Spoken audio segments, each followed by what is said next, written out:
untuk screen recordnya. Nah, yuk, assalamualaikum warahmatullahi wabarakatuh. Ini terima kasih udah pada mau belajar. Sebenarnya target utamanya, bukan target utamanya ya, tujuan utamanya adalah saya ingin membantu UMKM untuk gimana cara menyusun si accounting ini. Ya, aku bisa sebutkan simple accounting ya, karena ini adalah accounting untuk UMKM bukan untuk perusahaan besar. Terus ya mudah-mudahan dengan ini kita saling support, saling mendoakan biar paling tidak perekonomian melalui UMKM ini di Indonesia bisa semakin meningkat sehingga nanti akan muncul atau akan lahir UMKM-UMKM baru. Dengan muncul UMKM-UMKM baru ini diharapkan bisa membuka lapangan pekerjaan walaupun satu dua, kalau misalkan lebih dari 10 ya alhamdulillah. Oke, eh ini aku kecilin dulu gini. Lihat ya. Sip. Nah, sekarang pertama. Jadi teman-teman sudah aku kasih file ini ya di via email. Jadi ini sebenarnya untuk teman-teman biar lebih enak aja dalam belajar. Jadi apa yang perlu kita pelajarin hari ini? Ada beberapa hal yang dalam simple accounting untuk UMKM ini harus dicermatin. Pertama nih, ini perlu dicatat. Kita perlu yang namanya membentuk income statement. Itu yang pertama. Terus yang kedua, dari income statement itu kita akan membentuk balance sheet. Oh ya, income statement itu laporan keuangan, laporan laba rugi. Jadi dalam satu periode, baik periode itu dalam periode 1 tahun, periode 1 bulan, ataupun misalkan periode per minggu kalau teman-teman rajin, itu bisa kelihatan si usaha kita itu profit atau loss, untung atau buntung. Itu didapat dari laporan income statement atau laporan laba rugi. Nah, ada juga namanya balance sheet. Balance sheet itu adalah laporan keuangan, neraca keuangan usaha teman-teman. Jadi, di dalam laporan balance sheet ini, kita tahu bahwa aset dari usaha kita ini apa saja, berapa.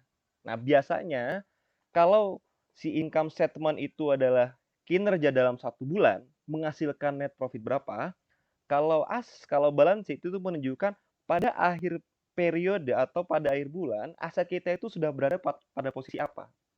Nah, jadi biasanya dalam satu balance sheet ini selalu ada dua bulan yang berurutan. Misalkan ini laporan bulan September ya, maka pasti ada laporan aset atau laporan balance sheet pada bulan sebelumnya, yaitu pada bulan Agustus. Sehingga nanti akan kita tahu penambahan aset ini berapa. Nah, karena profit ini akan menambahkan aset kita kan ya. Nah, gitu loh. Oke. Itu yang kedua tentang balance sheet. Yang ketiga tentang pengubahan modal, laporan pengubahan modal. Pengubahan modal itu dalam artian begini. Ini yang biasanya menjadi pertanyaan buat beberapa orang bahwa Kak ini usahaku ini kadang nyampur uangnya antara usaha dengan uang pribadi. Nah, itu sebenarnya bisa dipisahkan dalam laporan ini. Total aset bulan September, terus pengubahan modal. Pengubahan modal bisa kita nambahkan modal usaha atau kita ngambil uang dari usaha. Berarti kan nanti pengubahan modalnya minus. Nah, sehingga bisa diketahui kenaikan atau penurunan dari balance sheet ini. Oke. Secara idealnya, si balance sheet ini nilai kenaikannya itu harus sama persis dengan profit yang didapatkan dari laporan laba rugi income statement ini. Kalau tidak sama, sebenarnya harus sama ya idealnya ya. Tapi memang pada kenyataannya kan pencatatan oleh manusia itu kadang tidak selalu tepat, ada salah-salahnya lah ya. Jadi biasanya ini aku kasih contoh net income-nya ini berbeda dengan kenaikan si asetnya. Nah, tapi memang idealnya harus sama teman-teman. Kalaupun tidak sama, paling nggak harus diusahakan mendekati. Nah, sebenarnya untuk laporan income statement sama laporan keuangan untuk UMKM atau laporan accounting untuk UMKM, cukup ini saja udah bagus. Tapi kan pertanyaannya, apa sih bagaimana cara membuat ini gitu kan ya?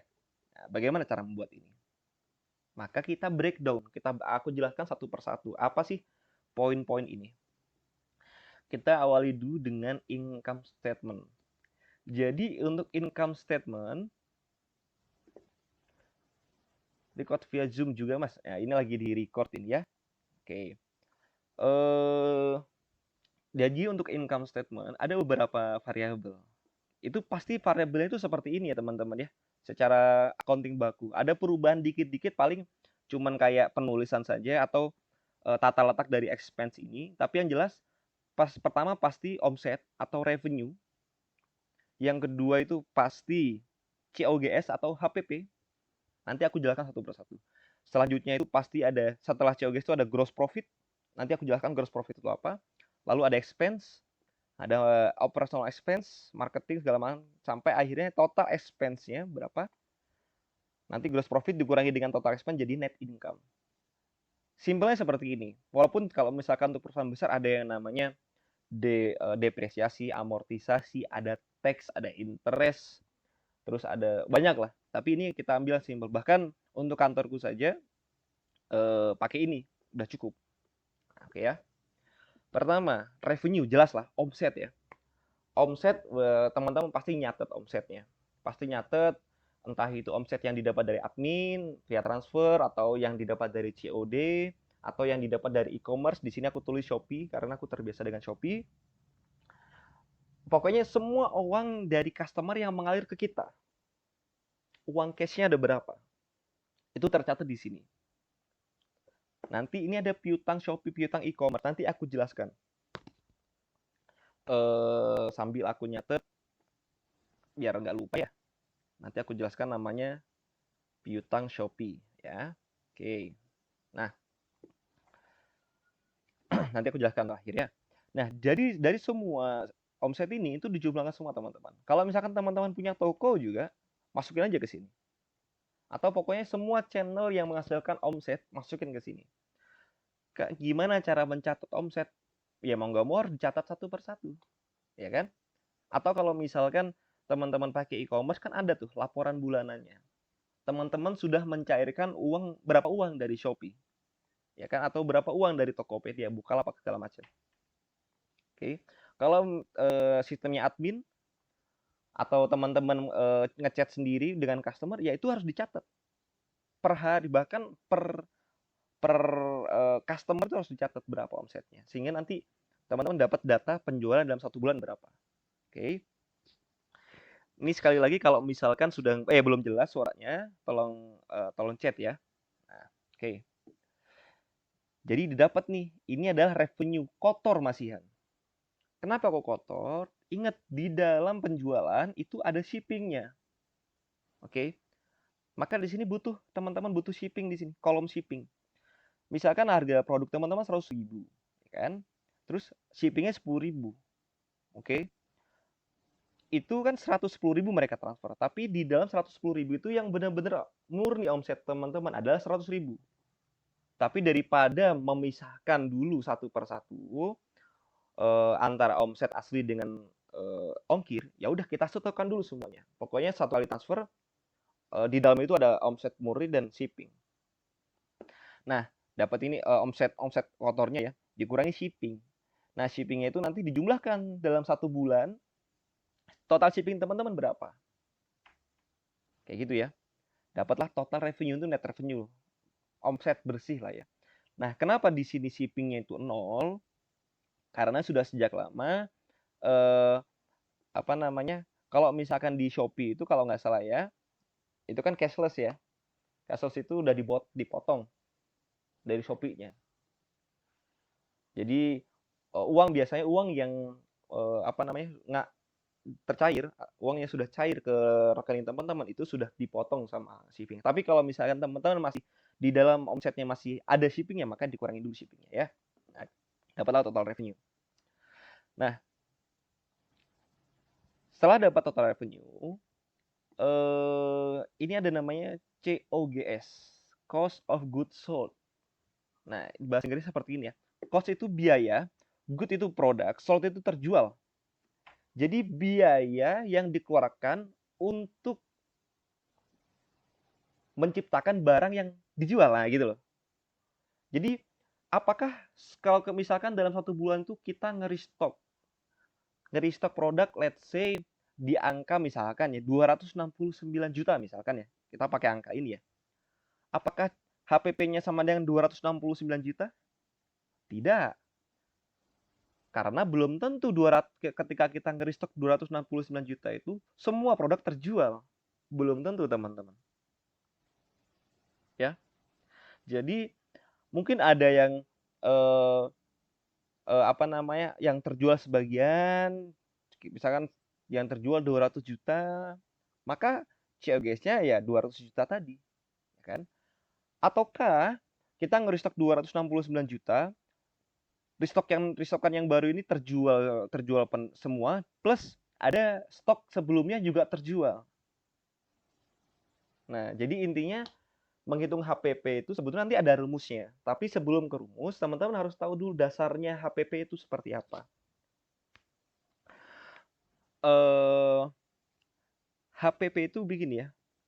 Kalau jadi berapa sih produk yang teman-teman sudah jual, itu kuantitinya berapa, itu baru dikali dengan harga buat memproduksi barang tersebut atau harga untuk teman-teman nge-restock barang tersebut.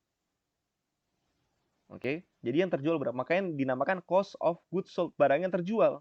Bukan barang yang kita beli, kita restock lalu disimpan, bukan, tapi yang terjual. Nah, kalau dalam bahasa Indonesianya, kalau teman-teman bilang namanya HPP, harga pokok penjualan. Ya, HPP. Bukan modal ya, teman-teman ya. Jadi beda antara cost of goods sold dengan modal. Modal itu kita nge-restock tadi itu ya belum tentu terjual semuanya, ya kan? Nah, tapi yang jelas COGS itu rumusnya COGS ya, teman-teman. Ini perlu dicatat. Ini ya. Preview stock. Stok akhir pada periode sebelumnya ditambah total restock. Ini rumusnya ya, tambah total restock, ada plus ini. Ini kan dijumlah, terus 707 ini kan penjumlahan ini dengan ini ya. Nah, baru dikurangin dengan stok saat ini, current restock, stok saat ini. Itu rumus dari menghitung COGS. Oke. Jadi previous stock ditambah restock dikurangi current stock. Kita dapatlah COGS. Nah, oke. Nyatetnya untuk previous stock, restock sama current stock seperti apa? Nah, untuk restock, maka yang perlu teman-teman lakukan itu membuat pencatatan seperti ini, teman-teman. Ini aku contohkan. Ini aku contohkan ya. Nah, jadi untuk periode September ini, teman-teman harus mencatat tuh. Kalau misalkan dalam tanggal 1, oh ada produksi 1, produknya apa, terserah ya. Totalnya 1 juta. Dituliskan 1 juta. Pada tanggal 2 ada production kedua. Totalnya 3 juta. Mungkin di sini ada bukan production tapi restock produk. Misalkan kita reseller. Restock pertama. Totalnya 25 juta. Ya tulis 25 juta. Oke. Nah, ini tabelnya biasanya yang saya buat untuk kantor saya itu seperti ini. Ada periode, tanggal, nama barang, supplier, quantity, unit price, harga satuannya. Kalau ada shipping, masukin shipping juga. Baru di sini total. Ya. Misalkan ada kita nge-restock 10 produk dengan harga masing-masing 100.000. Ini harga beli ya. Atau harga kita nge-restock atau harga kita produksi ya. Bukan harga jual. Shippingnya mungkin 10.000, ya kan? Ini ya tinggal ditotalin. Ini dikali ini ditambah shipping. Udah. Itu kan? Saya dapat lah. Nah, oke ya. Jadi bentuknya seperti itu, teman-teman. Untuk penulisan restock ini harus tercatat. Kak, kalau kelewatan catat gimana? Ya nggak boleh kelewatan. Maka dari itu memang itu fungsinya accounting. Kalau misalkan teman-teman udah bisa meng-hire karyawan dengan beberapa karyawan, ya coba hire karyawan accounting. Tapi karyawan accounting kalau di kantorku sih setelah aku ngerekrut orang desain dan media. Jadi sudah kebentuk tim utamanya baru tim accounting. Nah, oke. Nanti oh ya ada tanggal nih kadang begini teman-teman ya. Ini untuk tanggal teh, aku biasanya ini sharing sedikit sharing aja. Biasanya 2 angka tahun, 2 angka bulan, diikuti dengan 2 angka tanggal. Ini kalau di soalnya kalau di sort itu lebih gampang, bisa di sort. Coba kita sortnya, filter, nah, largest, oke kan? Langsung kebalik semua. Soalnya kalau pakai pakai huruf tuh biasanya nggak berurutan. Soalnya Januari, Februari, harusnya Januari sebelum Februari, malah Februari sebelum Januari. F F-nya kalah sama J. Nah, jadi gitu ya, teman-teman. Nah, nanti total dari semua ini pas di akhir bulan dicatat tuh. Berapa nih total restocknya? Ini nanti yang dicatat, ya. Nanti aku tunjukkan Excel-nya. Ini aku masih menjelaskan tentang variabelnya ya. Oke. Terus itu untuk restock. Kalau preview stock sama current stock seperti apa pencatatannya? Kalau aku biasanya pakai aplikasi di internet itu namanya Pawun. Pawun.com. Sistem POS gitu loh. Ada Pawun, terus ada yang free itu kasir toko portable. Kenapa kok Pawun? Karena biar bisa diakses oleh lebih dari satu orang. Jadi aku bisa ngakses, karyawan akunku juga bisa ngakses. Tapi kalau untuk sendirian, ya pakai kasir toko portable juga bisa. Ataupun pakai Excel aja juga bisa untuk stok ya. Jadi stok itu gini, inventory stok itu begini. Pada hari itu, pada tanggal pencatatan, pas akhir bulan, semua stok produk teman-teman tuh teman-teman hitung berapa jumlahnya masing-masing barang ya. Kalau sudah diketahui untuk masing-masing barang berapa jumlahnya, itu dikalikan dengan harga produksi teman-teman atau harga ngerestock teman-teman. Harga beli teman-teman. Bukan harga jual ya, tapi harga belinya. Dapatlah. Jadi kalau previous stock untuk bulan September ya bulan Agustus. Nah, ini current stock. Kalau setelah dijumlahkan dapatlah seperti ini, 208. Oke. Nah, revenue segini. COGS-nya seperti ini, HPP-nya 208, maka kita dapat langsung gross profit-nya 389 sekian juta. Teman-teman juga langsung bisa ngasih persentase seperti ini, ya. Tinggal semua dibagikan dengan total revenue. Sehingga nanti apa fungsinya persentase ini akan aku jelaskan ya nanti ya. Fungsi persentase dalam laporan keuangan. Oke.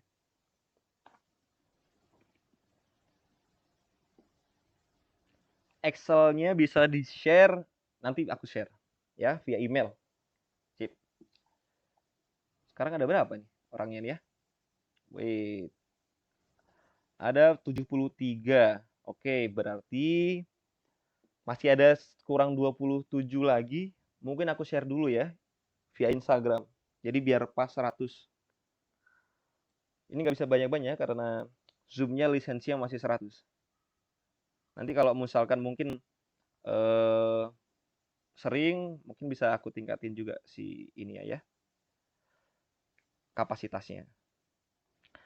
Mau pakai YouTube? Belum bisa, cuy.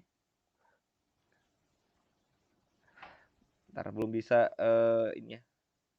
Followernya masih subscribernya belum bisa untuk live. Ntar aku ini dulu ya, share dulu ke Instagram ya.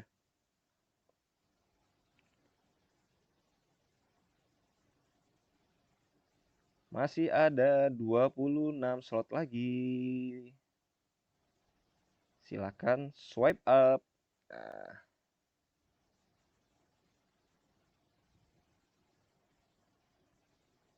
Nah, bentar. Meeting kode sama pas kodenya. Pakai nggak ya itu meeting kode sama pas kode itu?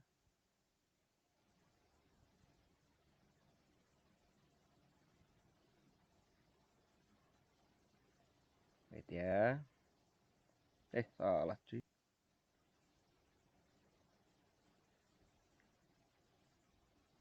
Twing. Nah, coba nih. Oke, sudah aku share.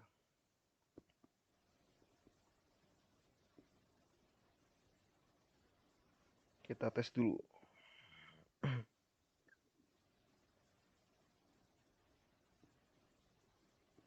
Launch meeting Zoom. Oke, sudah masuk ke Zoom. Sip. Terus selanjutnya ya.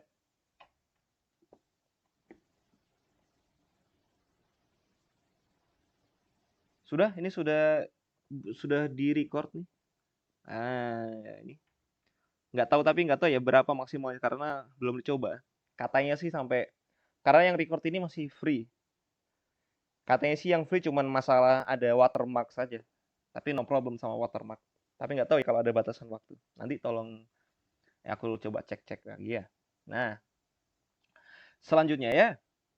Kita udah dapat gross profit. Gross profit itu adalah profit kotor. Profit berarti sudah keuntungan penjualan teman-teman. Tapi kenapa kok masih kotor? Kotor tuh karena masih ada pengeluaran-pengeluaran lain yang akan mengurangi profit teman-teman itu.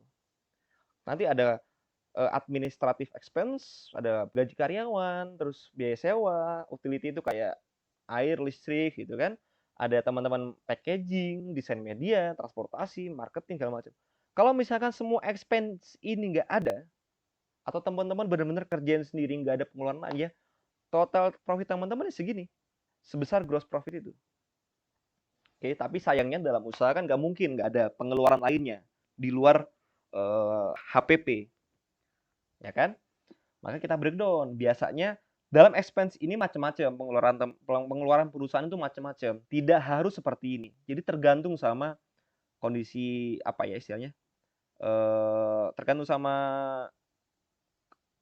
apa namanya ya? Usaha teman-teman. Terus iya. Nah, kalau ini aku contohkan di usahaku ya. Ini aku contohkan. Usahaku saat ini PT Yuk UMKM Maju Bersama, jalan menuju perekonomian nomor 1 Indonesia. Nah, jadi angka ini ngawur angka-angkanya ini ya. Kemarin udah bikin semalaman. Oke. Nah, administrative expense. Jadi di kantorku itu biasanya ada consumption, ada uang makan buat karyawan, ya kan?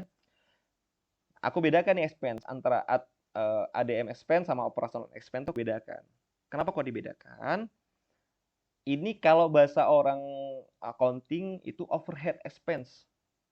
Overhead itu mau kita ada penjualan, mau kita nggak ada penjual, mau kita laris, mau kita sepi, pengeluarannya segitu-gitu aja. Dia tidak tergantung terhadap penjualan kita, performance usaha kita. Itu namanya overhead. Ya, overhead expense. Tapi aku namain aja administrative expense. Terserah namanya apa. Oke. Sedangkan operational expense itu biasanya expense yang bergantung sama seberapa laris penjualan kita. Semakin banyak barang yang terjual ya packagingnya semakin banyak, ya kan? Transportasi kita misalkan ambil barang gitu makin banyak. Terus di sini ada marketing, R&D, refund, other expense. Ini pengelompokannya terserah teman-teman. Enaknya seperti apa? Nggak ada batasan di situ, ya. Nah, consumption, utility expense itu kayak ya listrik, air ya, per bulan, kan? Sebenarnya inti dari accounting itu pencatatan. Kalau teman-teman ini penasaran ya, saya pencatatannya seperti apa? Ini aku masuk ke grup lain kantor ya. Ntar aku ini dulu. Masuk grup lain kantor. Dulu mungkin aku pernah share ke teman-teman terkait kalau aku sama istriku pengeluaran aku catat via WA gitu ya. Nah, misalkan kayak gini ya. Oi, nah, gitu kan. Nah, ini pengeluaran Ricky dan Ratu gitu ya. Nah, ini ada reminder juga.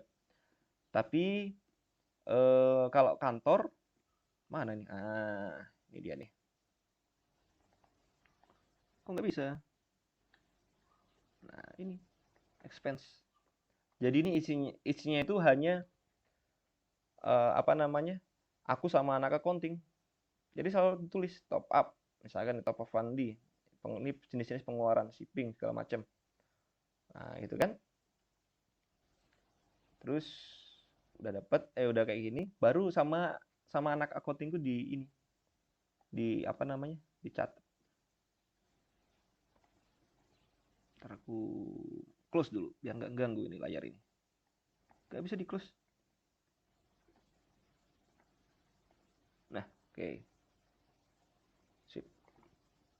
Kita kemana lagi? Oke. Nah, salary itu gaji, equipment expense itu misalkan kita kalau di kantorku ya, misalkan aku beli laptop atau beli layar ya, masuknya ke equipment expense.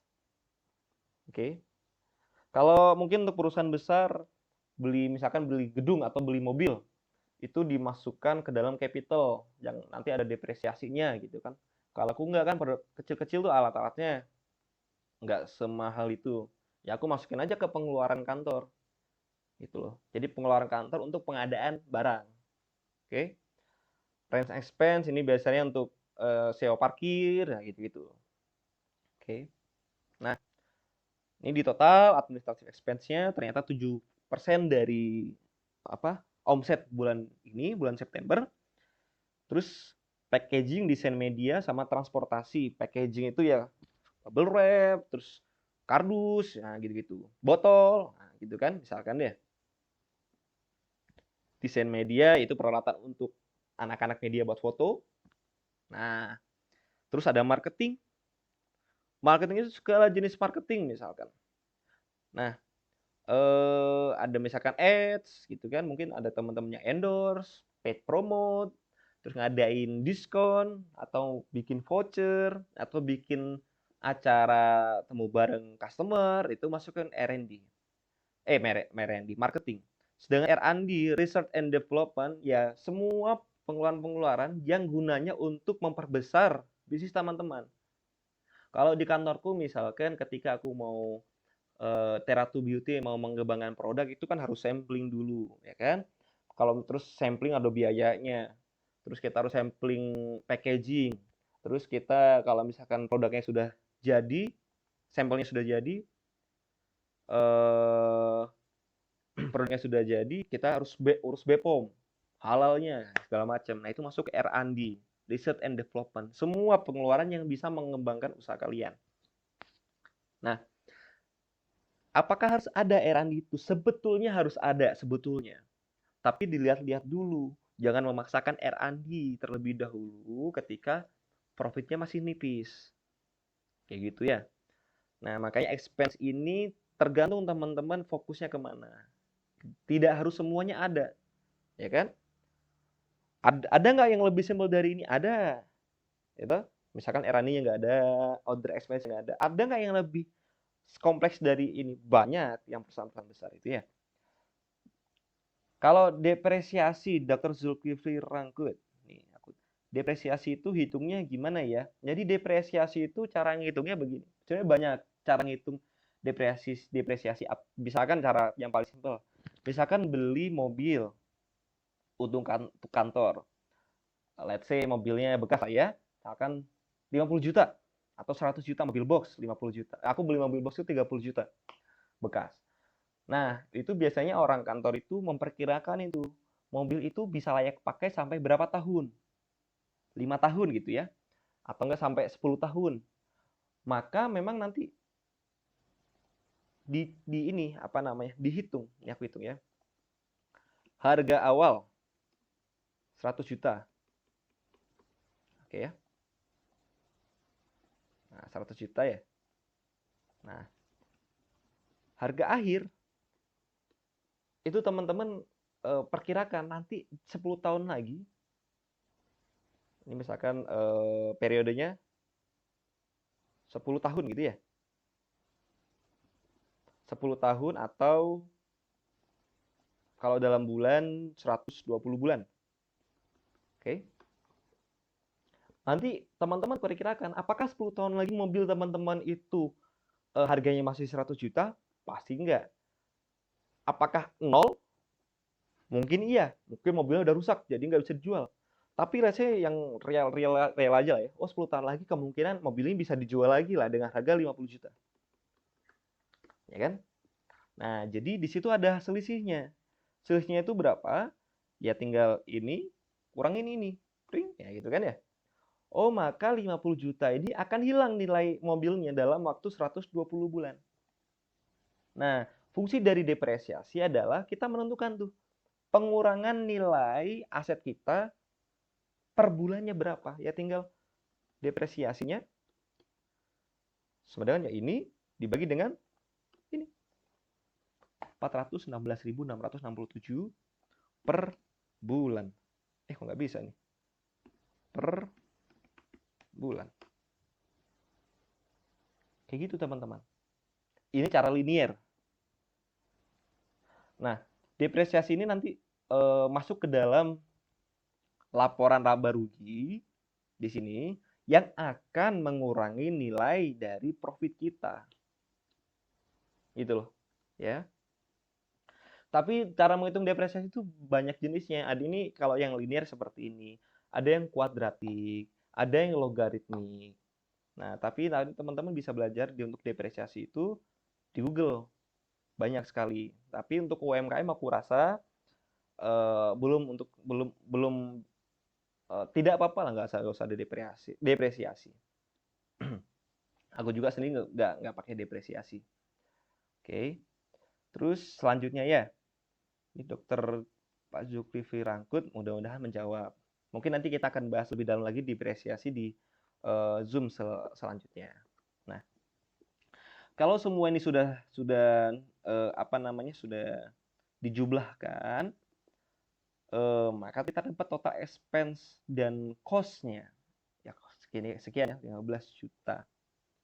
Kok 15 juta? Lebih lah ini pasti. Ini kayaknya aku salah tulis ya. Total expense-nya coba aku cek dulu. Coba ini ya, latihan accounting PT UMKM. Yuk UMKM maju bersama. Income statement. Oh, 115. Nah, ya total cost-nya. Jadi begini. 115.761 sehingga kita dapat net profit sekian. Oke ya. Sebentar. Saya mau ke kamar mandi sebentar aja.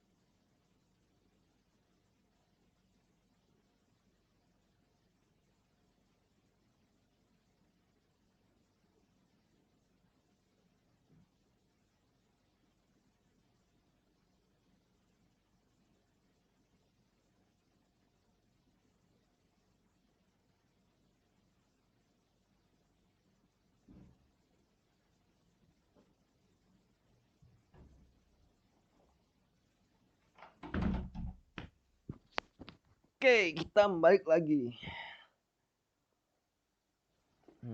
Nah, kalau ada pertanyaan, boleh langsung.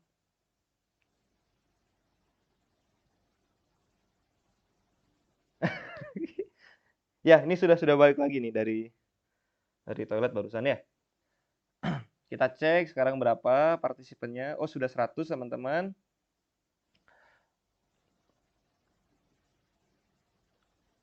Ini Zoom-nya, ini sudah aku record dari sini. Aku udah pakai software eksternal.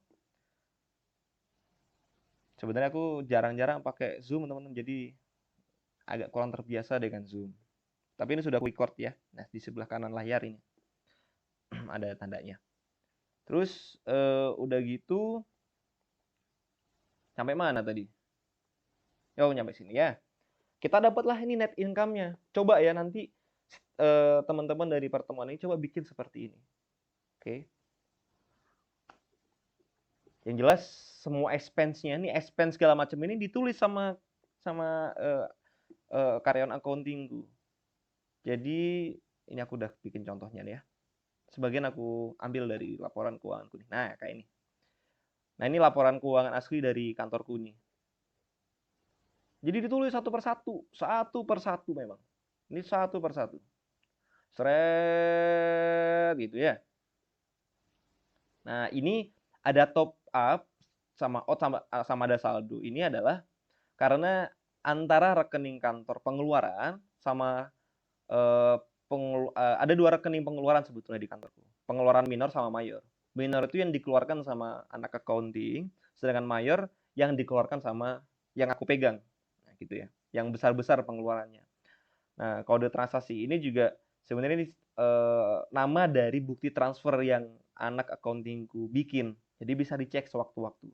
Kalau nggak ada ini, kalau nggak ada giniannya, berarti itu aku yang transfer. Atau bayarnya pakai cash. Gitu ya. Tapi yang jelas, utamanya di expense ini semua harus tercatat. Terus udah begitu jumlahnya berapa, baru dikelompokkan. Si ini misalkan bayar teteh nih, bayar teteh. Ya, atau bayar teteh itu teteh yang bersih-bersih kantor. Gitu ya. Itu masuknya kemana? Upah tenaga bantuan 5 orang, mungkin masuk ke gaji karyawan. Bayar teteh, masuk kemana ya tadi? Um, si anak akun itu mungkin masuk ke lain-lain. Nah, tergantung pilihan teman-teman. Ada apa saja sih ini ya, pengelompokannya ya. Kalau aku ya ada refund, ada marketing, ada desain media, gaji karyawan, listrik, air, telepon, internet, itu utility expense, transport, mondar-mandir pakai bensin segala macam, biaya atau sewa, sewa parkiran, perlengkapan kantor, studio, dan offline store, ada packing, packaging, lain-lain, dan R&D. Kayak gitu. Ini bisa teman-teman teman-teman contoh. Ya. Restocknya tadi udah aku jelaskan juga. Nanti ini aku jelaskan tentang production ongoing. Oke. Nah, dapatlah ini income profit teman-teman nih dari usaha. Oke. Kak, aku udah ngitung nih. Profitku let's say misalkan 100 juta misalkan. Misalkan ya. Tapi kok di rekeningku kok nggak naik? Kayaknya nggak naik 100 juta. Nah, ya kan? Pertama harus pastikan dulu pencatatannya benar atau enggak. Kalau pencatatannya benar, pasti ini benar nih. Net income yang tadi disebut 100 juta. Tapi di rekeningnya nggak gitu. Oh, mungkin kamu udah narik uang dari usaha kamu untuk kamu pakai sendiri. Nah, makanya ini nanti diverifikasi oleh balance sheet. Ya, kita lanjut ke balance sheet. Sebelum ke balance sheet, mungkin aku tunjukin dulu ya. Ini dia nih, income statement. Jadi ini teman-teman, model istilahnya Excel. Kalau tadi kan laporan ya dalam bentuk Microsoft Word ya. Kalau ini laporan bentuk Excel-nya. Nah, ada mana chat tadi? Chat mana chat? Oh, oh iya ini. Nih, nih aku coba ini ya baca dulu ya. Bang, kan kalau nggak usah kecil tuh awalnya kita belum belum buat sistem pembukuan. Mulai kapan paling lambat buat? Apakah setelah setahun berjalan 2 tahun baru boleh? Ya kalau bisa paling duluan ya itu adalah buat ini dulu nih. Nah, ini nih. Ini harus dibikin dulu nih. Semua pengeluaran. Ya. Yang perlu dicatat adalah laporan cash flow. Cash flow itu uang keluar sama uang masuk. Uang masuk itu pasti omset ya. Ini harus dicatat. Ini istilahnya buku besarnya lah. Ya. Terus yang kedua, semua restock dan produksi harus dicatat. Oke. Jadi ada arus uang, ya kan? Ini juga kalau arus uang kan omset sama pengeluaran ya. Ini adalah arus uang set dan barang karena ini ada arus uang buat kita produksi. Kenapa kau bisa bilang barang? Karena ini nanti balik ke kitanya bentuknya barang, ya kan? Kita bayar ke supplier itu uang, supplier kasih ke kitanya barang. Nah, ini ada pencatatan arus barang. Nah, production ongoing atau restock ongoing. Ini arus barangnya. Nanti aku jelaskan terkait ini ya. Itu yang harus dilakukan pertama kali. Baru setelah kita punya datanya, laporan buku besarnya itu, kita bikin tuh income statement-nya. Ya. Jadi harus bener-bener Mas Enrico Purba ini. Accounting itu semua laporan tuh asalnya dari buku besar. Harus cash flow, harus uang, sama harus barang. Dari situ bisa dibikin apapun. Bisa dibikin income statement, bisa dibikin laporan hutang piutang, bisa dibikin laporan balance sheet, bisa dibikin laporan perubahan modal, bisa dibikin presentasi ya gitu kan. Other expense itu kalau di aku expense yang tidak berkaitan sama kantor atau expense yang eventual. Misalkan ada kita ngasih ada acara kunjungan ke panti, itu masuk ke lain-lain. Atau ada kegiatan amal di masjid, kita ke lain-lain. Atau ada iuran RT RW setempat, itu masuk expense. Masuk other expense. Terserah Mbak Safira Dianggita mengkategorikan other expense itu seperti apa, itu terserah. Sebenarnya nggak cuman masalah pembagian, jadi nanti ngebacanya enak. Oh, other expense kita berapa persen ya dari omset, marketing kita berapa persen ya dari omset. Nah, gitu-gitu aja, tidak berpengaruh ke dalam performance perusahaan. Kalau dalam satu PT ada beberapa jenis usaha, laporan keuangan sendiri atau disatuin nggak ya? Sebaiknya disendiri-sendirikan. Karena nanti begini nih, ini aku kasih tahu nih. Sebaiknya disendiri-sendirikan, walaupun di aku sendiri itu disatukan. Karena keterbatasan sumber daya ya, Mbak ya. Nanti malah bingung. Sebenarnya begini, misalkan ya, usaha jual apel. Masing-masing usaha itu punya gross profit marginnya masing-masing, Mbak. Ini ketika aku bilang margin itu berarti persentasenya. Berapa persen sih dia dari omsetnya? Misalkan kalau jual baju, reseller baju, ya kan? Ada yang margin keuntungannya, profitnya itu 20%, ya kan? Ada yang 50%, ya mungkin rata-rata 25%. Tapi aku nggak tahu realnya seperti apa. Terus ada yang jual misalkan skincare, kosmetik, mungkin bisa lebih besar, 60% misalkan.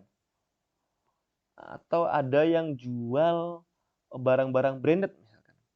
Itu bisa 70% gross profitnya. Kalau gross profit masing-masing usaha itu berbeda, gross profit marginnya ya, ada yang 25, ada yang 50%, ada yang 75%. Itu disatukan, maka yang terjadi adalah marginnya itu rata-rata dari ketiganya, di mana tidak menggambarkan usaha masing-masing, performa masing-masing, gitu loh Mbak. Jadi itu digabungin nggak tapi masalah krusialnya adalah margin ini yang nanti nggak mewakilin masing-masing usaha, hanya mewakilin rata-rata dari beberapa usaha yang Mbak jalankan. Makanya ini aku tulis nih, apa sih fungsi persentase dalam laporan keuangan atau margin ya. Nah, oke. Ya, belum paham soal current stock. Nah, current itu saat ini. Jadi stok yang misalkan September ya, tergantung nanti Mbak melakukan opname. Opname itu pencatatan, pengecekan stok. Melakukan pencatatan biasanya di akhir bulan. Nah, stok yang tercatat pada akhir bulan tersebut itu berapa? Nah, itu current stock. Ya. Sekarang bulan September, maka aku ngadain opname tanggal 30 September. Maka stok yang aku catat pada tanggal 30 September, nah itu yang namanya current stock. Ya. Laporan berikutnya bulan Oktober. Maka current stocknya ya pada tanggal 31 Oktober. Stoknya tinggal berapa tuh? Sedangkan preview stoknya berarti stok tanggal 30 September. Nah, gitu loh, Mbak. Ya.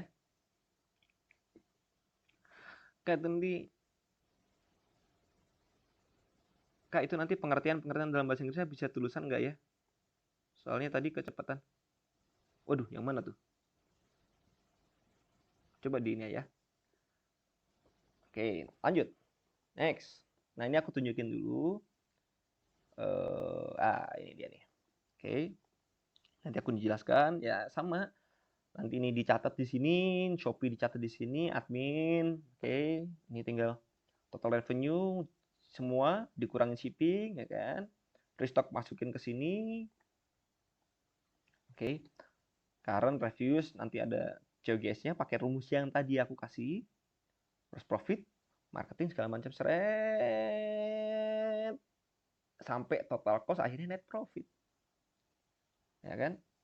Jadi alurnya dari anak accountingku dari sini lanjut ke laporan ini ya, biar enak dibaca. Oke. Lanjut. Balance sheet. Balance sheet ini nah, pasti ada dua ya. Kalau sekarang September berarti ada Agustus sama September. Oke. Nah, ada beberapa sama seperti income statement, balance sheet ini, laporan neraca keuangan perusahaan itu ada beberapa variabel. Variabelnya sebetulnya kalau perusahaan yang besar tuh banyak. Wah, ada fixed asset, terus aset tidak tetap segala macam. Tapi untuk UMKM, menurut aku ini aja udah cukup. Ada cash, ada hutang income, hutang piutang income di e-commerce. Nanti aku jelaskan nih hutang piutang income. Ada inventory stock, nilai inventorinya, ada piutang restock. Oke. Terus apa? Baru nanti dijumlahkan. Nah, jadi ini kita pelajarin ya satu persatu ya. Coba ya. Nah, ini dia nih. Balance sheet. Oke. Ya. Jadi yang namanya balance sheet itu teman-teman cek aja. Jadi biasanya kalau aku ngecek biasanya ya, nggak usah ngecek.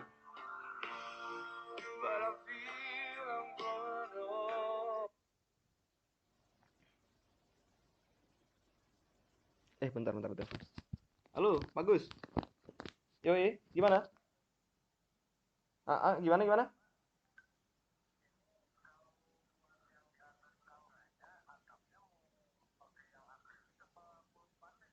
Spandek semuanya aja, Mas. Akrilik itu yang di depan. Ah, udah bisa masuk ya? Oh, siap. Nanti aku ke sana lah ya, siang ini.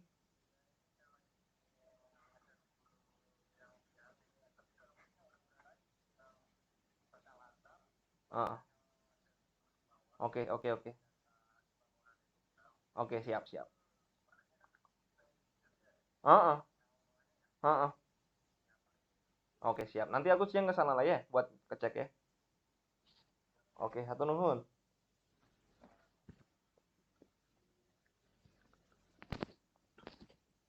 Maaf, ada tukang kanopi nelpon. Oke. Jadi untuk cash, jadi untuk yang balance sheet ini ada beberapa tabel nih teman-teman nih. Nanti ini aku share Excel-nya. Oke. Jadi ini bacanya aku karang sendiri ya, tidak mengikuti accounting sebetulnya. Karena nanti ada equity, ada liability, ada aset, fixed aset segala macam. Yang penting bisa dipahamin sama teman-teman UMKM. Aset yang dipegang. Aset yang dipegang itu aset yang kelihatan mata. Bisa kita lihat, bisa kita pegang. Salah satunya adalah cash di rekening. Oke. Kalau bisa antara rekening kantor sama rekening usaha sama rekening pribadi itu dipisahkan, teman-teman. Mau berapapun nilainya. Mau rekening di dalam rekening ada ratusan juta, mau di rekening ada jutaan, mungkin bahkan ada ratusan ribu. Kalau bisa dipisahkan biar tidak bingung. Biar kerasa nih, oh hasil usahanya segini nih. Tidak akan merasa bahwa kok usaha segini-gini aja ya. Takutnya kalau dicampurkan, pengeluaran pribadi kita lebih besar dari profit usaha yang kita hasilkan. Gak kelihatan kalau rekeningnya bareng. Ya. Ini aset yang dipegang. Aset yang dipegang itu apa saja? Ya, kalau di kantorku, ini aku contohkan, ada cash, ya kan? Ada pengurangan modal. Nanti pengurangan modal aku jelaskan setelah balance sheet ini. Ada cash sama ada inventory di gudang. Ya kan? Di gudang bentuknya bukan rupiah tapi bentuknya quantity, tapi the quantity itu dikalikan dengan harga harga belinya atau harga produksinya. Jadilah nilai inventory atau inventory value. Nah, kalau ini dijumlahkan ya, kalau ini dijumlahkan dapatlah total aset yang dipegang. Oke. Apakah aset kita cuma itu saja? Tidak. Masih ada yang namanya hutang piutang. Kalau teman-teman ada hutang piutang. Ya. Ada hutang piutang Shopee. Nah, ini aku jelaskan hutang piutang Shopee itu seperti apa. Ya. Ini aku pakai Paint aja deh. Gitu ya. Nah, hutang piutang e-commerce itu seperti ini, teman-teman. Ini kalau teman-teman main e-commerce pasti ada nih hutang piutang e-commerce itu. Teman-teman mungkin nggak sadar. Bukan masalah hutang piutangnya, karena pencatatan saja. Jadi begini, misalkan ini bulan Agustus. Tanggal 1 Agustus ya. Set. Nah, terus red ini 31 Agustus. Ya kan? Nah, oke. Teman-teman ngejual barang nih. Ngirim barang kan? Ketika teman-teman berjualan kan ngirim barang kan? Seret. Let's say penjualan selalu penuh setiap harinya. Ya toh? Ini kelihatan kan ya gambar dari gue ya? Inventory value apakah sama dengan current stock, Kak? Sama, tapi nanti ada tambahan dari liability. Nah, ngitung HPP nanti oke kita bahas di sini ya. Untuk produk sendiri. Nah, aku jelasin dulu hutang piutang Shopee. Kan kita kirim barang kita setiap hari. Ketika misalkan 1 Agustus kita ngirim 10 barang, maka stok kita pada hari itu akan berkurang 10 barang, betul nggak? Betul, ya kan? Jadi nyatatnya memang harus harian. Ketika stok bahan kita berkurang 10 barang, maka nilai inventory kita akan berkurang 10 barang. Oke? Tapi apakah uang dari customer sudah masuk belum ke rekening e-commerce kalian? Belum. Bener nggak? Belum. Dia bakal cair ke rekening e-commerce teman-teman kalau penerima sudah menerima produknya, di mana biasanya 2 hari setelah kita kirim barang, atau 3 hari setelah kirim barang, atau 7 hari setelah kirim barang. Let's say ya misalkan 5 hari setelah kirim barang. Maka seperti ini. Kelihatan nggak nih? Nah ini nih. Twing. Nah. Ya kan? Produknya keluar tanggal 1, cair uangnya baru keluar tanggal 4. Jadi inilah yang selisihnya. Padahal padahal ketika pencatatan ini untuk bulan Agustus, ini bukan Agustus, mungkin September lah ya misalkan ya. Ini September ya. Ini 30 September. Padahal ketika bulan September ini kita sudah ngejual sekian produk nih. Oke. Tapi omsetnya itu cuma segini nih. Sebagian omset yang seharusnya tercatat pada bulan September itu baru masuk pada bulan Oktober. Ya kan? Nah, bagian inilah yang kita namakan piutang, teman-teman. Piutang, hutang kan kalau uang orang ke kita, ya kan? Piutang, uang kita di orang. Ini sebenarnya uang kita nih, uang bulan September nih. Ya kan? Ini lingkaran jendela pencatatan kita kan untuk bulan September ya. Ya. Seharusnya nih uang kita nih tercatat bulan September nih. Tapi masih ada di orang, masih ada di customer. Ya. Nilai inilah. Nah, nilai inilah yang nanti dicatat sebagai piutang. Ini dapat dari mana? Ini dapat dari, kalau di Shopee, aku nggak tahu ya e-commerce lain ya. Tapi kalau di Shopee itu ada tulisannya itu dana yang akan dilepas. Nah, ini dana yang akan dilepas.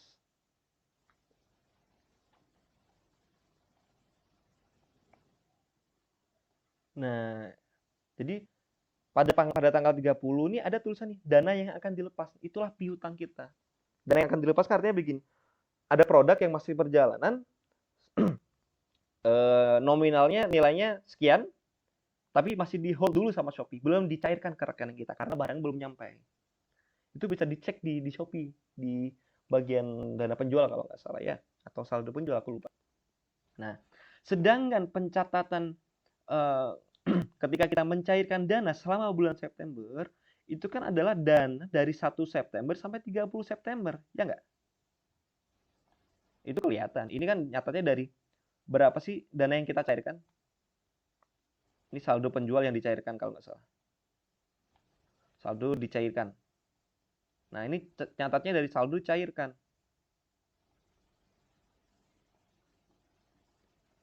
Ya. Nah, tapi ingat, ada sebagian dari pencatatan bulan September ini yang merupakan hutang, teman-teman. Ini hutang nih. Kenapa kok bisa hutang? Karena ini bukan hasil penjualan bulan September, melainkan hasil penjualan bulan Agustus. Ya, ini hasil penjualan bulan Agustus. Sama kayak konsep tadi, piutang uang kita ke orang, sedang hutang adalah uang orang ke kita. Yaitu uang yang harusnya pada bulan Agustus jadi bulan September. Ini yang dinamakan hutang. Nah, di mana hutang ini sebetulnya adalah piutang dari bulan Agustus. Jadi ini konsepnya ya. Tapi yang jelas pencatatannya seperti ini saja. Ini aku rekapin. Hutang piutang income. Nah, jadi bikin 3 tabel seperti ini teman-teman. Ada yang sudah dilepas sama piutang.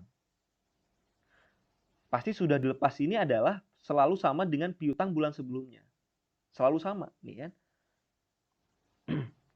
Bulan September kita punya piutang di sini. Maka pada bulan Oktober piutang ini menjadi hutang di bulan Oktober. Gitu loh. Ya.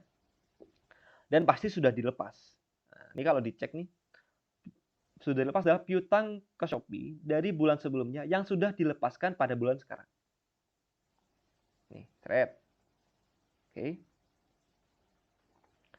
Nah, sedangkan piutang itu kita cek dari mana? Kita cek dari dana yang akan dilepas. Tinggal dikurangi nih. Q13 kurangi P13. Piutang dikurangi dengan sudah dilepas atau hutang kita. Dapatlah segini. Nah, itu namanya hutang piutang income Shopee.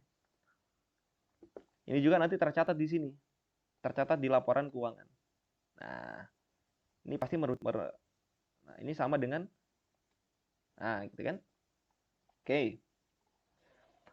Lalu hutang piutang selain hutang piutang uang, ada hutang piutang apa lagi? Ada hutang piutang barang, teman-teman. Hutang piutang barang itu seperti apa? Aku contohkan. Nih.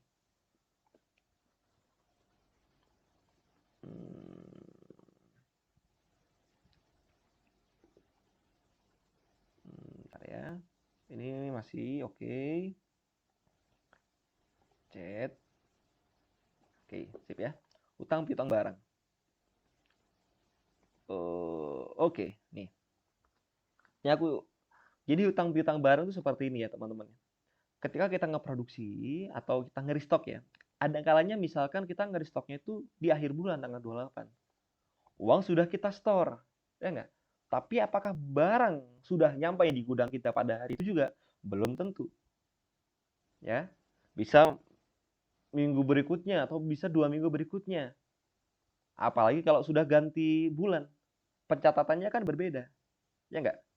Nah, ini yang dinamakan ada namanya production ongoing. Biasanya aku bikin data itu seperti ini. Jadi ini kan produknya ya kan, unit price-nya berapa, kuantitinya berapa, totalnya berapa. Oke. Dari total berapa ini, history payment kita tanggal berapa aja nih. Ini pasti akan sama dengan ini nih. 4 September, 11 September. Nah, gitu ya. Nah, terus tergantung nih. Produk ini misalkan lah Harga satu rose waternya 1 juta misalkan. Ini ya. Aku contohkan ya. Misalkan harga satu rose waternya nah,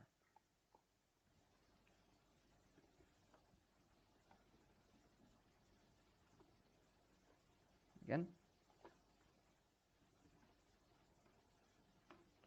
Terus shippingnya 0, let's say 0 lah.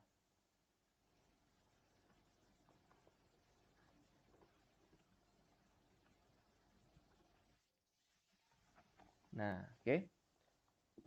Ini kalau bayarnya 20 juta, 23 juta. Oke, sip. Sisa payment. Oke ya. Nah, let's say produk itu let's say gini lah ya. Let's say produk itu baru masuk tanggal 28 September. Misalkan. Tapi banyaknya itu baru 25. Berarti kan ada sisa nih. Ya nggak? Ini kan ada sisa kan ya? Ini tanggal 28 nih. Sedangkan kita sudah mengeluarkan uang 50 juta ini. Berarti cash out-nya kita udah keluarin produk uang kita sebesar berapa? 50 juta. Oke. Sedangkan status di akhir bulan di tanggal 30 September produk baru masuk 25. Ya kan? Baru masuk 25 nih. Jadi angka 25 ini harus dikalikan dulu dengan si unit price-nya. Harga beli kita. 20 juta juga. Atau kita biar ganjil lah ya, 23. Gitu kan? Baru masuk 23 juta, sedangkan kita udah keluar 50 juta. Maka sebenarnya kita ada piutang ke orang. Uang kita ada di orang. Sebesar 27 juta. Nah, itu dinamakan hutang piutang barang. Ya. Atau kita bikin kebalikannya misalkan. Kita baru bayar 25 juta. Nah, ya sih ya. Kita masih ada sisa payment nih. Oke. Tapi tiba-tiba orangnya udah ngirim nih. 50. Seret. Ya kan? Udah ngirim tanggal 28. Maka sebenarnya produk in ke kita itu sudah senilai 50 juta. Sudah maksimal. Udah full. Tapi kita baru bayar 25 juta. Makanya kita ada hutang sebesar 25 juta. Oke. Ini baru satu supplier. Kalau teman-teman punya lebih dari satu supplier, banyak supplier ya, maka masing-masing dari supplier ini ada hutang piutangnya kan, kalian jumlahkan. Gitu ya. Jadi ini untuk mengisi ini. Nah, cash in hutangnya, cash outnya piutangnya. Udah, tinggal diselisihkan saja. Piutang dikurangi dengan hutang. Oke. Nah, jadilah semua hutang piutang ini biasanya kalau piutang sih aku pluskan ya. Sedangkan hutang simbolnya aku minus biasanya. Jadi kalau di sini plus 9 juta berarti ini statusnya piutang. Uang kita di orang. Kita jumlahkan. Ini tambah ini. Dapatlah.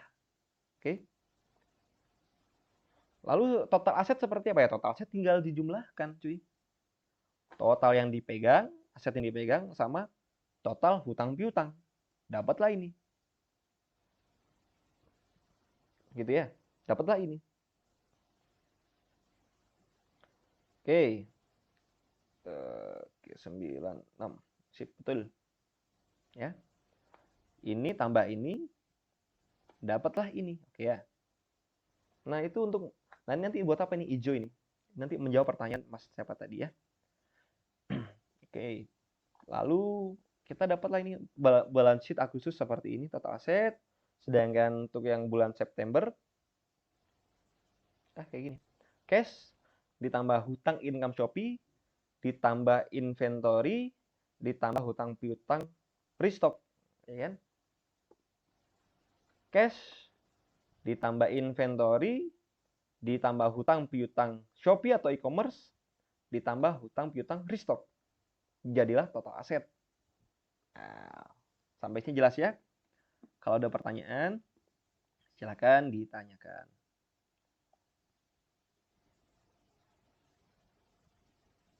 Terus Nah, ya, sambil jawab, Kak, cara ngitung HPP barang yang kita produksi sendiri ada bahan baku, ada bahan pembantu. Gimana cara cara hitung HPP per piece-nya?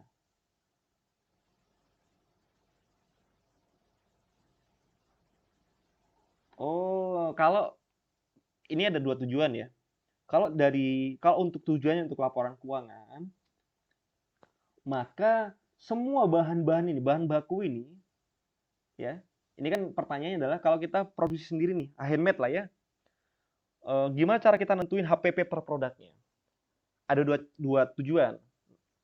Menentukan HPP untuk laporan keuangan dan yang kedua adalah menentukan HPP untuk menentukan harga jual, ya. Kalau yang tujuan pertama untuk menentukan laporan keuangan sebenarnya simpel saja. Semua pembelian HPP bahan-bahan ini, ya, bahan-bahan ini kita masukin ke restock semuanya. Pencatatan restock. Udah selesai. Nanti HPP di sini bakal muncul sendiri. COGS ini, HPP, cost of goods sold. Tapi kalau misalkan HPP untuk menentukan harga jual, ya harus di breakdown. Satu produk itu misalkan ya, Mbak bikin apa? Misalkan bikin rujak lah ya. Misalkan, ya dihitung. Rujak itu butuh berapa gram gula. Harga gula sekilonya 10.000. Dibutuhkan 100 gram. Oh berarti satu kali takaran gula 1.000. Ya. Bahkan angkanya itu sampai satuan. Misalkan, oh untuk cabai Rp345 per porsi. Untuk gula Rp127 per porsi, misalkan kayak gitu. Untuk plastik harganya Rp75. Nah, nanti dari semua bahan-bahan itu disatukan jadilah HPP per produknya atau per piece-nya. Nah, oke ya. Untuk Mbak Mbak Mbak Yuliandriani seperti itu. Untuk Mbak sampai Pak Chandra SBA. Inventory value apakah sama dengan current stock? Oke, betul. Jawabannya betul. Jadi jadi ya current stock itu ya sebagian dari inventory value karena inventory value itu bisa bilang current stock, kalau previous period ya berarti previous stock kan gitu. Tapi inventory yang tercatat di sini, yang tercatat di income statement itu adalah inventory yang merupakan penjumlahan dari inventory yang kita pegang, yang kita lihat di gudang dengan inventory yang masih berstatus hutang piutang. Di sini tulisnya sih hutang piutang restock. Nih, ya kan? Total inventory itu sama dengan V13. Nah, hutang piutangnya ditambah J13. J13 tuh nah, gitu. Ya, yaitu inventory value total. Inventory bisa di gudang, bisa di toko, nah gitu. Ya. Bang, kalau menghitung harga produksi misal di clothing line, apakah hanya bahan baku, ongkos jual dan packaging? Kalau misalkan untuk photoshoot, nah betul. Jadi hanya bahan baku, ongkos jahit dan packaging itu saja HPP. Photoshoot itu nanti ada pengeluaran lain. Nah, ini nih. Nah, ada desain media, ada marketing. Oke.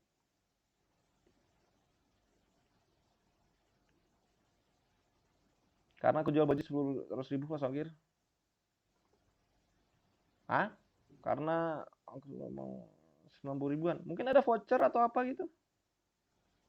Atau ikut cashback ekstra atau gratis ongkir ekstra jadi ada potongan.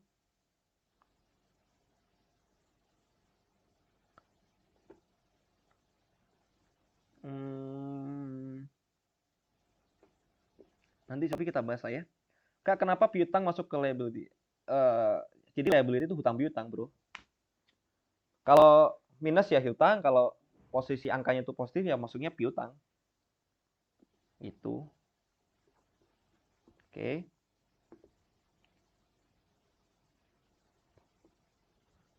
Cara laporan pajak CV-nya. Waduh, aku pajak teh ini minta bantuan orang buat ngelaporin. Jadi tinggal aku bayar aja. Pusing soalnya bayar pajak, Pusing ngurusnya, harus mondar-mandir. Oke. Gimana cara bikin brand sendiri? Mungkin tuh di lain kesempatan ya, karena ini temanya accounting.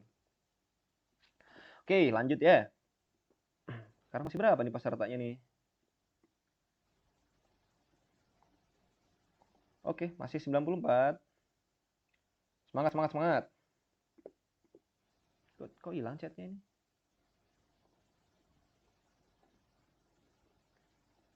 Yep. Nah, udah ya aset ya. Nah, jadi terus Mas, kalau di tengah perjalanan kita mau nambahin tuh uang di rekening kantor kita atau nambahin ke uang di rekening usaha kita. Kalaupun tidak nambahin, mungkin aku kurangin karena di tengah-tengah bisa diambil begitu. Ini ini laporan pengubahan modal. Sebenarnya simpel banget sih konsepnya. Jadi konsepnya itu kan begini ya. Kalau kalau yang tercatat di cash, jadi bentar ya aku ilustrasikan. Oke. Mana tadi? Nah, ini aku ilustrasikan ya.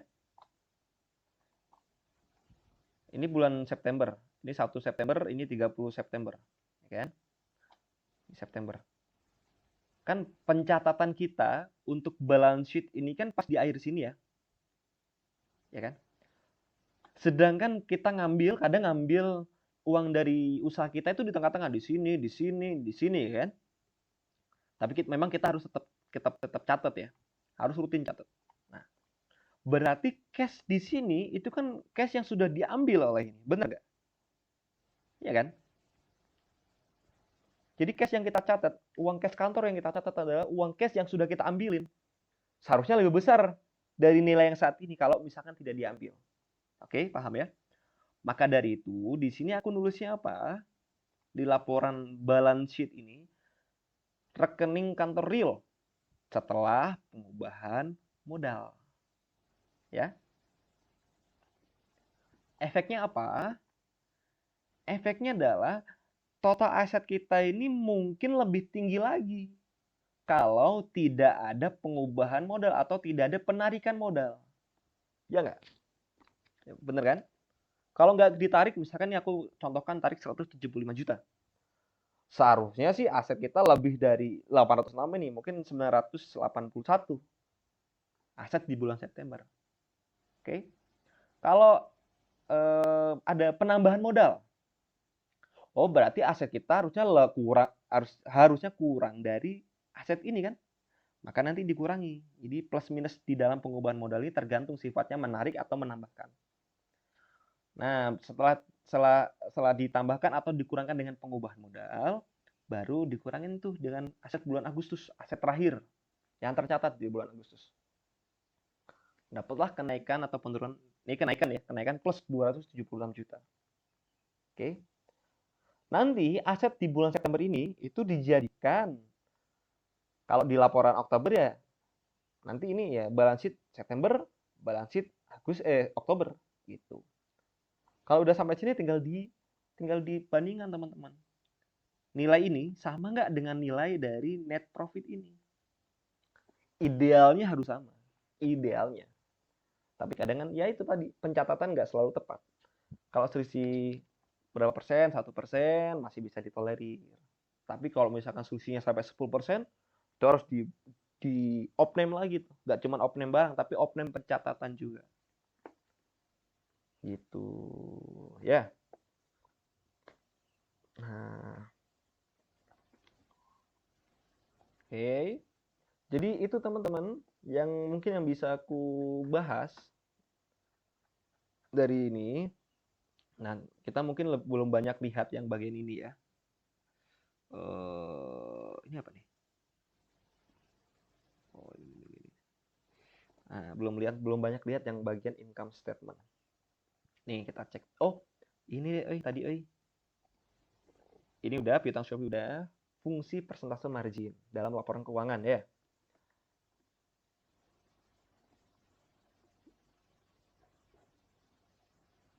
Nah, ini betul nih. Matriks apa yang paling sering dilihat naik turunnya? Oke, ini sekalian aku bahas.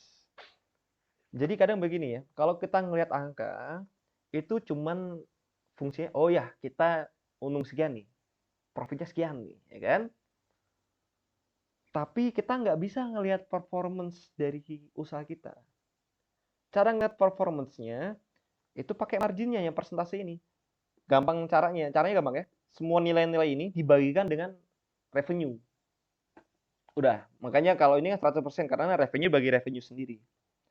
Nah, kalau usahanya itu tidak berubah, maksudnya usahanya eh, udah konstan ya, maka nilai-nilai ini tidak akan berubah banyak. Misalkan net profitnya 45%, ya maka bulan-bulan berikutnya ya sekitar di angka 45%. Tinggal kalikan saja dengan revenue. Misalkan bulan ini, bulan September, revenue-nya 597 juta. Net profit-nya 45%-nya 273 juta. Bulan depan kalau omsetnya, revenue-nya itu 1 miliar, ya ini mengikuti angkanya. Net profit-nya jadi 450. Oke? Nah, bener apa yang itu? Bener yang ditanyakan sama Adita Davitri, dengan adanya persentase-persentase ini kita bisa cek nih, apa sih yang perlu kita awasin. Misalkan marketing, misalkan lagi refund. Berapa persen sih dari omset? Wong biasanya 0,1%, lo sekarang kok jadi 0,2%? Kenapa ini? Nah, gitu kan. Terus udah gitu eh packaging sama. Kok sekarang dulu kemarin 3%. Sekarang kok jadi 4,4%? Nah, jadi itu kan seharusnya sama. Karena omset naik, packaging juga naik sih secara secara angka, tapi secara persentasenya harusnya sama, nggak berubah dia. Oke. Nah, dari sini juga terlihat, oh ya yang biasanya aku lihat tuh net profit pasti ya. Net profit ini yang aku tebel-tebel nih. Cost sama besaran dari gross profit ini. Oke. Itu yang biasanya aku sama marketing. Oke. Yang biasanya aku lihat naik turunnya. Nah, sekarang fungsinya dari masing-masing margin ini. Kalau gross profit margin itu berfungsi adalah seberapa bagus produk kamu di mata customer. Artinya produksi murah bisa jual mahal. Maka gross profit ini harusnya tinggi nih. Oke, semakin tinggi berarti produk kamu bisa dikatakan bagus, disukain sama customer. Oke. Nah, terus udah begitu terus lagi misalkan marketing. Marketing itu biasa sih ini masih terlalu rendah 3,7% ya. Aku salah kasih angka nih. Seharusnya biasa sih rata-rata 5% dari omset. Kalau pengen booming lagi 10% dari omset. Tapi angka-angka ini kalian bisa bisa apa ya, trial dan error, mencoba. Ya, tapi yang jelas begini, marketing katakanlah ads atau endorse gitu kan. Kalau misalkan kita nyebarin iklan ke 1.000 orang, ada 1.000 orang misalkan lah ya di Jawa Timur terjual 100 piece. Seharusnya kalau kita nyebar juga iklan tersebut 1.000 orang di Jawa Tengah, ya harusnya 100 piece lagi terjual. Ya kan? Sehingga totalnya kalau kita nyebar ke 2.000 orang atau ads-nya kita naikin 2 kali lipat, maka omset kita juga harusnya naik 2 kali lipat. Ya kan? Maka dari itu biasanya kita bisa tuh mengubah-ubah marketing ini. Kita tingkatin dengan harapan omsetnya naik. Ya enggak? Oke. Kalau misalkan marketingnya naik 2 kali lipat, membuat omsetnya naik 2 kali lipat, maka margin ini nggak akan berubah, 3,7% saja. Nah, ini yang dikatakan peningkatan marketing itu sukses. Ya, kita naikin marketing 2 kali, omsetnya naik 2 kali. Ini ya tetap. Maka sukses tuh marketingnya, jalan mulus. Kalau bisa naikin 3 kali, omsetnya bikin omset naik 3 kali, ya kenapa nggak kan begitu? Nah, tapi kita harus lihat nih marginnya. Ketika kita naikin 2 kali lipat, ternyata omsetnya cuma naik 1,5 kali lipat, ya kan? Maka ini pasti naik nih angka ini. angka margin itu pasti naik. Ya, pasti naik. Jangan sampai jangan sampai ini naik itu sampai melebihi batas wajar, misalkan di atas 5% atau di atas 10%. Berarti kamu percuma naikin marketing. Omset kamu naiknya nggak seberapa gitu. Oke. Enak banget kalau misalkan marketingnya itu naik 2 kali lipat, omsetnya naik 3 kali lipat. Ini angka ini pasti turun. Ya, ini aku praktekkan. Ini aku praktekkan di sini ya. Aku marketingnya naikin 2 kali lipat. Berarti berapa nih 2 kali lipatnya? Salah nih. Ini ya, naikin 2 kali lipat. Ini kan 2,73% ya. Salah nih. Nah, oke. Marketingnya naik 2 kali lipat, tapi omsetnya kan nggak diubah ya omsetnya ya. Omset nggak berubah. Pasti persentase marketingnya itu naik dia. Gitu loh. Jadi ngapain dinaikin marketingnya kalau nggak nambahin omset? Gitu kan? Nah, tadi ini udah di 2 kali lipat kan? Coba sekarang kalau omsetnya aku naikin 2 kali lipat. Let's say inilah yang atau inilah yang di 2 kali lipatin lah. Kita langsung ke sini aja. Ya. Kita lihat marketingnya. Ini omset kita naikin 2 kali lipat, marketing kita naikin 2 kali lipat. Persentasenya akan sama. Oke? Paham ya? Nah, kalau misalkan kita undo lagi nih, undo. Ding, ding, ding, ding. Nah, gitu ya. Kita naikkan marketingnya itu 3 kali lipat. Oke.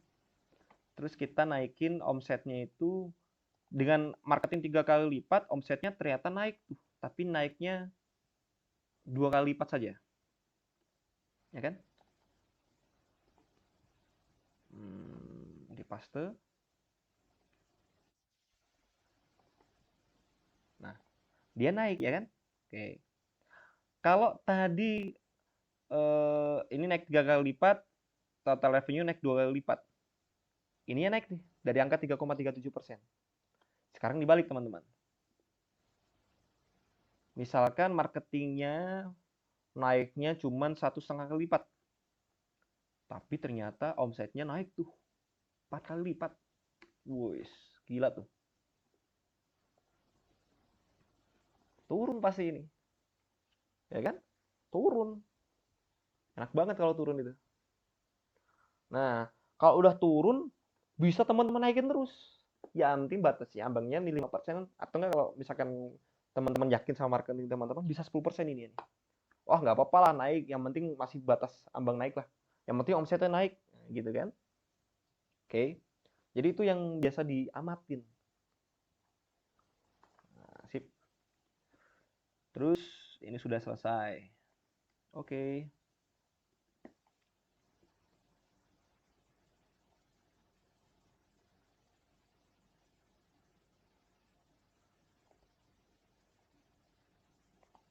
Kak Riki, bikin laporannya keuangannya di aplikasi atau pakai Excel? Karena kalau langsung dari aplikasi tidak ada persenannya. Semua pakai Excel, Mbak. Nggak ada yang pakai aplikasi. Soalnya kalau Excel lebih fleksibel untuk diubah-ubah. Gitu ya. Terus sudah sih kalau kira-kira itu saja yang bisa aku ini. Mungkin selanjutnya ada nggak ya? Bentar. Ini sudah nggak ada, nggak. Ini sudah nggak. Oke. Terus mana nih caranya nih? Ya. Partisipan. Oke. Mungkin itu dulu yang bisa aku bagi buat teman-teman semua. Oke, terus kalau gitu aku mau foto dulu ya. Sudah selesai. Semoga bermanfaat. Semoga bermanfaat itunya si live ini. Untuk sesi selanjutnya mungkin aku tunggu dulu sekitar 5 menit kalau ada pertanyaan lagi. Kalau nggak ada ya kita akhirin ya. Ya, sama-sama terima kasih kembali. Semoga UMKM terus maju. Percayalah kalau accountingnya bisa bagus, itu bisa naik kelas, bro.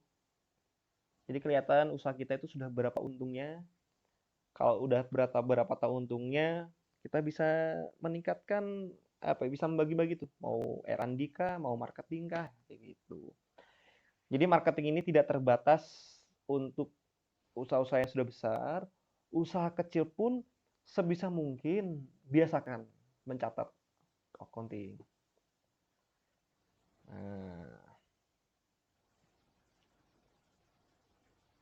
oh iya, ini dong. Kalau ini biar share-nya enak ya. Aku sih punya YouTube ya, tapi nah kan cuman 81 subscriber. Ya, siapa tahu bisa jadi 100.000 subscriber bisa live kan. Nah, ini Ricky Ridjevan ini.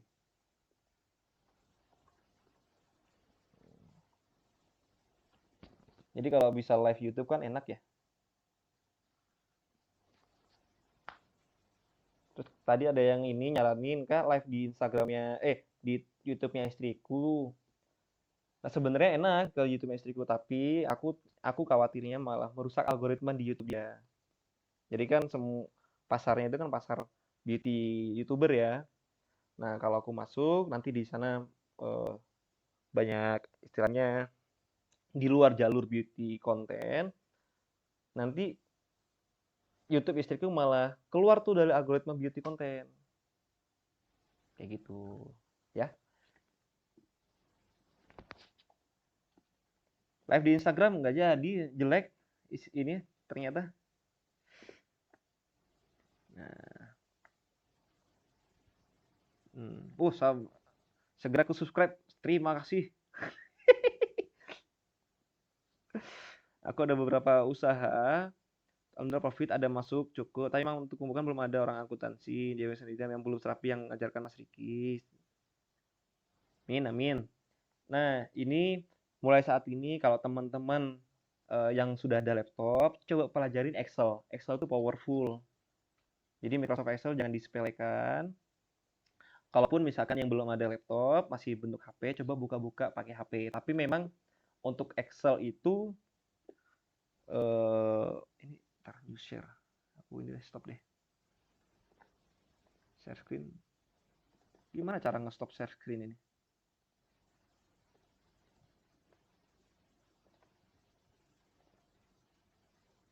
Stop share. Nah.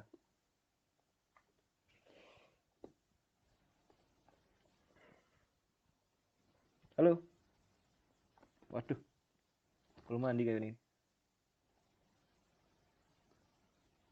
Oke. Nah, jadi kalau yang belum ada laptop, sebenarnya bisa pakai HP. Tapi kalau namanya Excel itu lebih enak sih di laptop. Jadi coba bikin target eh, nyimpen uang buat beli laptop, walaupun laptop yang bekas. Jadi di adminku beberapa ada yang aku pakaikan laptop yang bekas. Memang semuanya bekas, tapi ada yang murah sampai harga 1 juta kan. Daripada ngejar HP yang baru terbaru, mending beli laptop bekas. Yang harga 1 juta 1,2 juta itu udah oke. Yang kecil-kecil, yang netbook lah itu cukup buat Excel.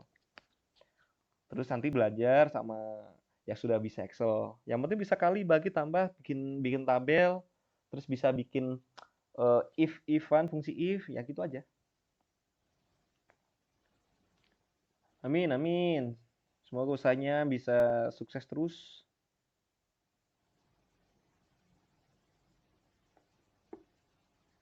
Terus, wih, aku sudah subscribe. Mantap, alhamdulillah. Nah, nanti Excel-nya aku share ya. Share di email yang tadi sudah daftar. Terima kasih, Barakallah. Waduh, caranya nyimpan uang baru, uang buat yang baru nikah gimana sih? Nyimpen ya. Kalau kata orang bisa pakai Genius karena bisa satu Genius itu ibaratnya kita punya satu rekening, tapi rekening itu bentuk dompet. Ada kantong yang buat pengeluaran apa sehari-hari, untuk buat nabung, buat nikah kayak gitu. Tapi kalau nggak pakai Genius ya biasanya ya bikin beberapa rekening ya. Terus oke, thanks.